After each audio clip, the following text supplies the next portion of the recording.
This is St. Louis on the Air from St. Louis Public Radio. I'm Elaine Cha.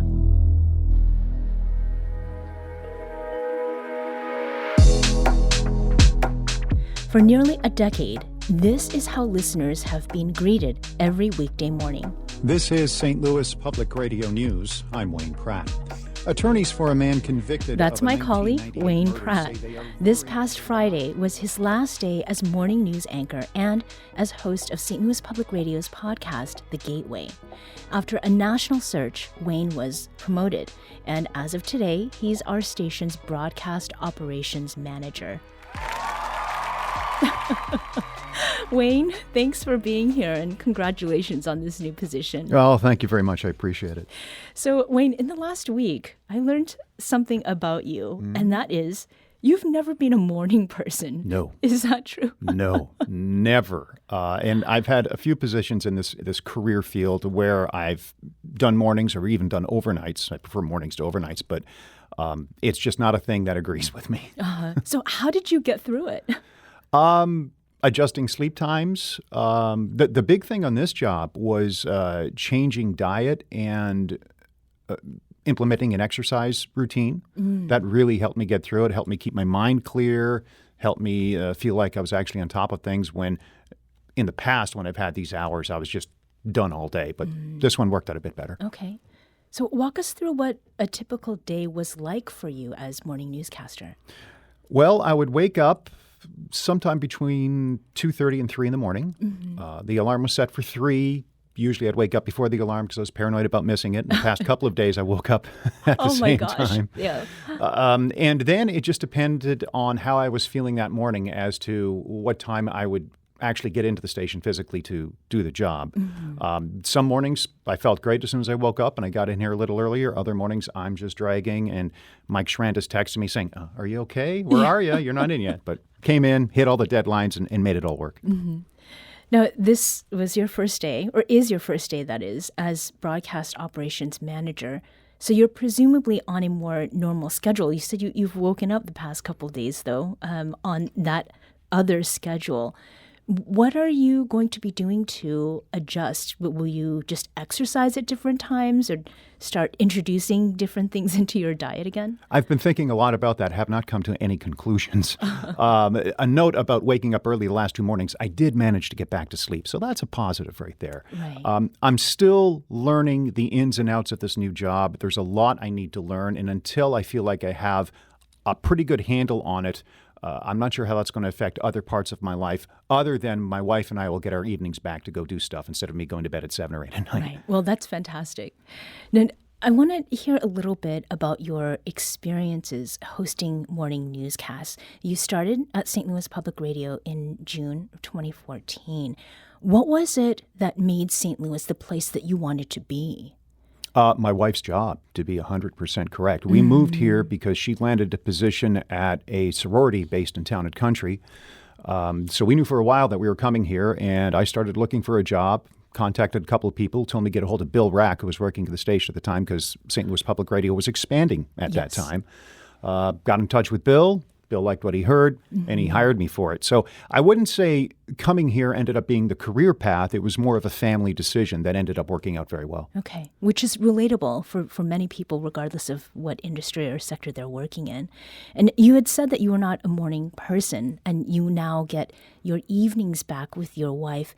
But was there something that was attractive about the schedule that you had to keep as a morning newscaster? It really worked for my family for those years. When we moved here, our daughter was just going into high school, and she had no interest in driving for a long time. So it enabled me to be there to pick her up or drive her somewhere after school or do aspects such as that, be there for her extracurricular activities. And then when she went to college in Peoria, Illinois, same thing. There was flexibility there in order to work around my daughter's schedule and my wife's schedule sometimes during the day, too. It would help her out since I would have afternoons off. Yeah.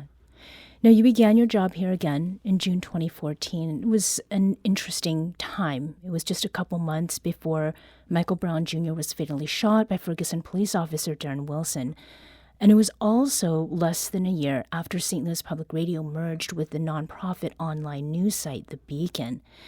Wayne, 10 years later, what is it that stands out to you about the timing of your arrival here? Well, I can't think of the right word, but it was such an event that happened later that year that you just don't anticipate that. And you try to go on every morning, you try to sound alert, you try to sound succinct. And we had a lot of stories and a lot of reporters out at that time covering every possible angle you can think of. And I really took it seriously that it was my job to boil all this down into something that was easily understandable and relatable for our audience. I like to think I achieved that. Nobody in-house complained about what I was doing, so I guess I did. That's the big thing that sticks out with me, was making sure that the newscasts were complete, coherent, concise, and understandable. And I do remember as a listener, and someone new also arrived in June of 2014, and hearing you then. Insofar as the merger is concerned, it doubled the size of this station. Is that something that you feel was a benefit to you coming in as a transplant from Indianapolis? Probably a double-edged sword there. It obviously increased our news gathering capabilities, our journalistic capabilities, but there were some growing pains because in that merger we brought a lot of people on who did not have radio experience. So there would be times I would hit the audio for a cut in the middle of a newscast and it would be silence. And that's because if you don't have the right setting and all this kind of stuff, things get a little funky. And that went on for a while. Eventually, people grew into it, but it was a frustrating time for me as an old-time radio person at the beginning to wrap my head around exactly what was going on. But then I got to know the people who were doing this, and you understand, oh, okay, I know what's going on now. Let's calm down and just get us through this. Okay. And then speaking to that background, tell us a little bit more about you. How was it that you got your start in radio and in news? I got started in high school at my hometown radio station. I grew up in a town of about 8,000 people, Renfrew, Ontario, Canada. So the Chamber of Commerce may be cutting me a check right now. Okay. And through the high school program, I got in it because I wanted to be the next Dick Clark. Oh. There was a big problem with that. I stink as a DJ. Okay. So the powers that be at the station there kind of moved me into the news and sports vein of everything. And that kind of worked and kind of took. And then the career just kind of springboarded from there to, Cape Breton, Nova Scotia, another small town in Ontario, Toronto, Phoenix, the list goes on. Okay. Well, that gives us some insight into some of the work that you did as a morning newscaster, which was, in addition to that, you were a senior correspondent. And that means you got to cover news stories. And it seems like when you gravitated toward sports coverage, not of that daily score variety, but the human interest and slice of life stories. Why is that? Well, gravitating to sports, I've always been a sports fan, but when you look at everything we do here, you try to think, where could I help out the best? And after a few years, that seemed to be the good fit for me. So it wasn't a strategy. It was just, I want to do what I can to help the overall effort, and that's kind of where I landed. When I would be assigned to cover Cardinals playoff games, and it's the playoffs, you go down, the manager comes out, says a few things, the players come out, say a few things. I didn't do that. I went around after the game was over and found the people who were still there a half hour afterwards, because those are usually the people that have the best stories. They just don't want to leave the ballpark. And I found people came up from Georgia, people came in from Maryland, people who, grew up watching the Cardinals here. That will really stick with me, having those people share their stories about just going to Cardinals games. And that's kind of the approach I tried to take to everything I did with the sports reporting. Mm-hmm. Well, we will be looking forward to what you do with the way that the station sounds and how it feels to all the people who are used to hearing you on the air. They'll just hear your work in a different way. We hope so, yeah. No pressure there. We're looking forward to it, so thanks. Wayne Pratt, as of today, is St. Louis Public Radio's broadcast operations manager and now the former morning news anchor who hosted morning newscasts here for nearly a decade. And, like me, a Canadian. So, Wayne Pratt, thank you for being here.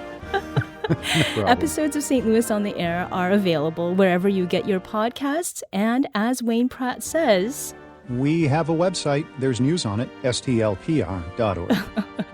St. Louis on the Air is a production of St. Louis Public Radio. Thank you for listening. I'm Elaine Shaw.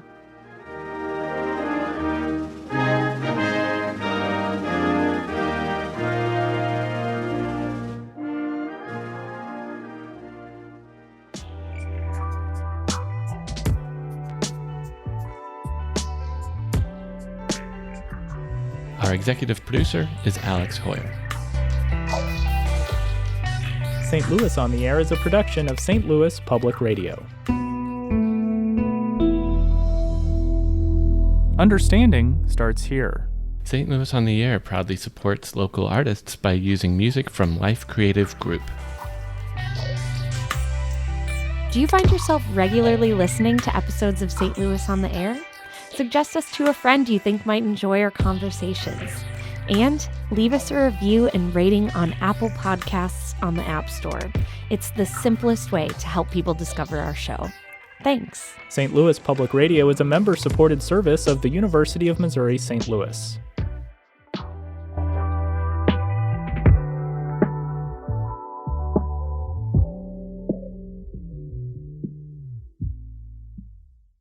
Support comes from the Missouri Forest Products Association, committed to conservation and careful management of the state's forests to make them more resilient and better habitats for wildlife. ChooseWood.com.